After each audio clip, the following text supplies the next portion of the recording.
It all comes down to this. My opponent is unable to finish me off. I have constructed my deck to be as consistent as possible.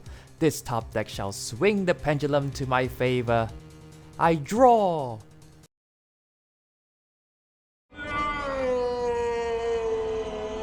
I'm sure this experience is not unique to me, though it's quite unfortunate when it does happen. When you put a card into your deck, you have to consider many things before you slot them in. It's like cooking in a sense. You don't just want to put the best ingredients, but complementary ones as well.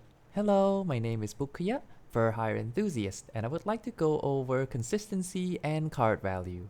I was going through my usual trial and error of testing out Fur Hire cards with other engines while playing around its restrictions. Around this time, K9 was the most prominent splash for our skyfaring friends. Alas, I always felt it was more like K9 carrying the Fur Hire, so I looked westward instead and saw potential in the GMX archetype. GMX is an archetype of a bunch of scientists experimenting with ways to become dinosaurs. Their main gimmick is the process of paying life points to successfully become dinos, or just perish from it. Whenever I build a deck with two different archetypes, there are certain rules that I tend to follow. Think of it like a checklist of some sort.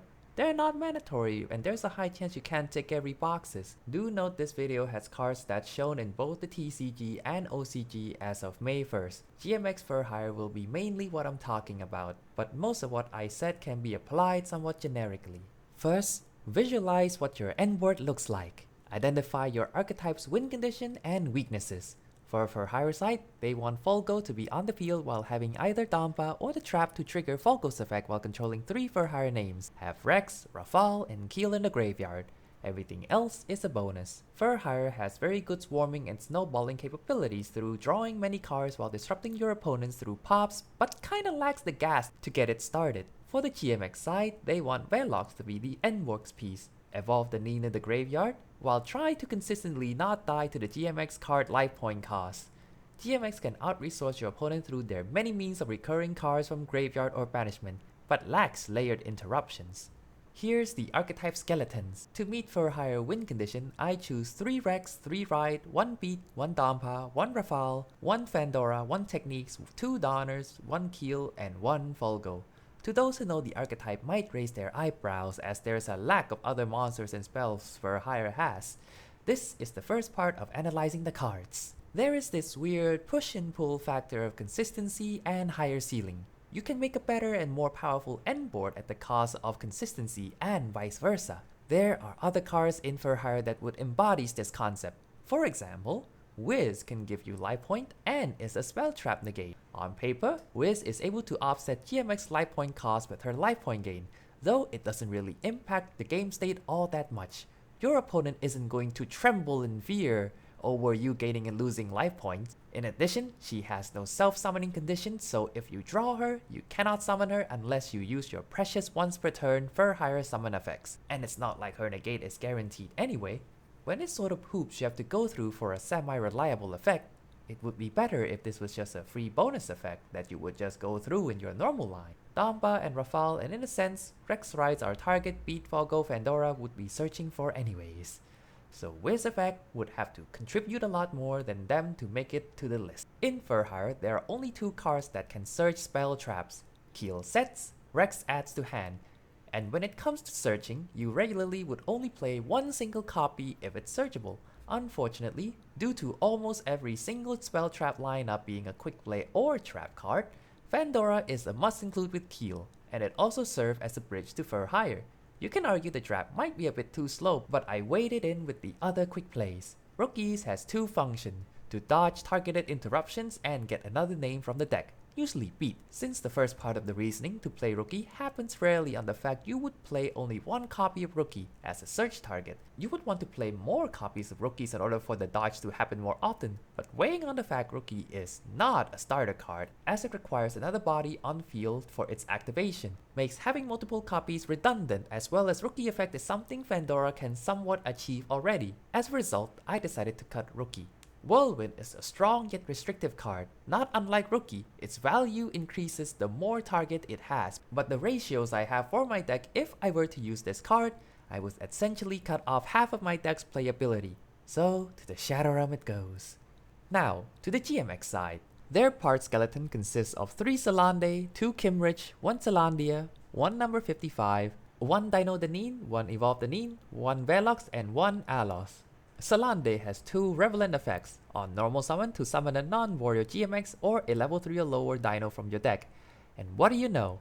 Rex is a level 2 dino, so Salande value increases as you can shift from either GMX or Fur Hire depending on your hand. And if summoned by a monster effect, you can search a GMX spell trap, which our only target is experiment number 55. Number 55 can summon a GMX fusion by excavating cards, paying 400 life point per flip until you hit the required fusion materials. This card is the most hit or miss part of the archetype as it forces you to play a combination of GMX and dinosaur monsters. As stated before with Rookie, you do not want to fill your decks with cards that increases redundancy. Luckily, Salande is an automatic 3 of because of its high value of searching and being the playmaker.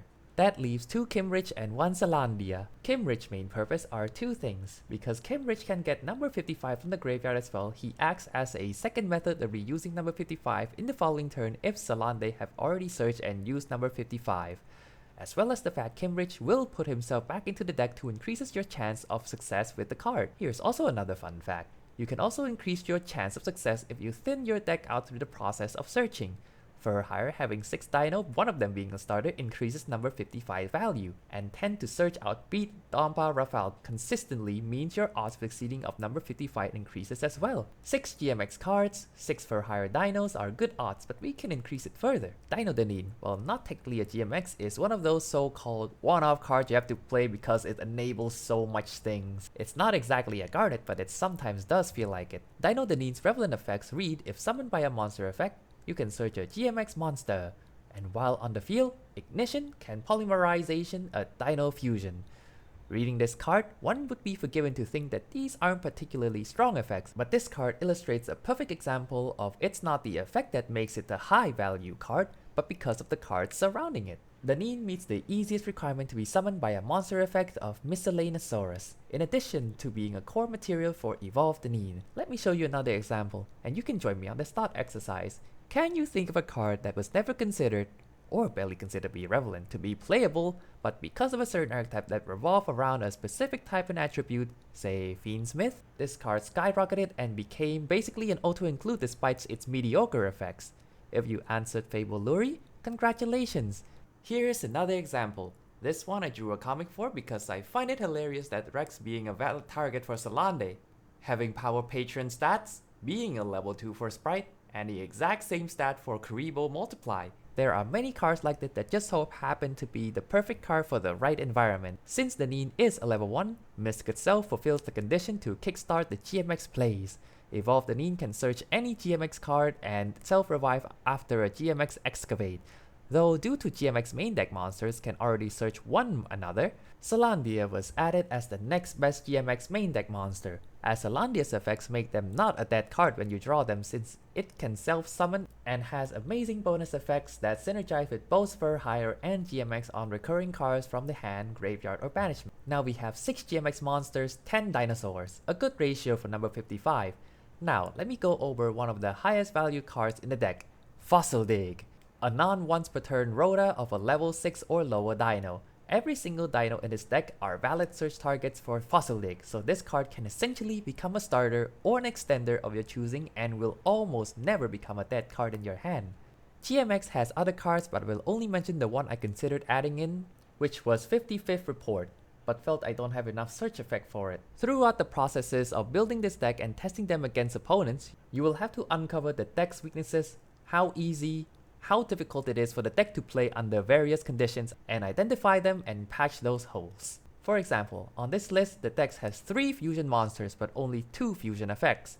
I could play the aforementioned 55th Report, but I could also opt to play Proxy F Magicians, and sometimes it is unreliable for GMX card to trigger their monster summoned effect. Cross Sheep and Promethean Princess are added for that reason. Proxy F also is a fire attribute to get over Princess's Lock, and can actually summon Kimrich from hand, though not every time. But the fact it can do that makes it a higher value card. Then another issue pops up. While GMX can bridge into Fur Hire couldn't vice versa. GMX does not have any extra deck card that can access GMX without opening GMX cards first. If only there was a way to foolish Misk somehow. This card is the generic Link 5 Dark Machine that can foolish a monster from deck or an extra deck to the graveyard, and is the perfect card for the bridge. And with that, you have 26 cards filled up with 14 non-engines to spare, while the extra deck is a little tight in 12 out of 15. In summary, if the card is easy to use, able to function on its own without needing other cards, is easy to be accessed or access other cards, and the more opportunity it managed to activate is when its value increases and you should consider putting them into your deck. I am sure that there are holes in my theories and there are still tons of cards I've overlooked that could have made it into the deck. Alas, I hope my thought processes helped you in some way when approaching deck building in Yu-Gi-Oh!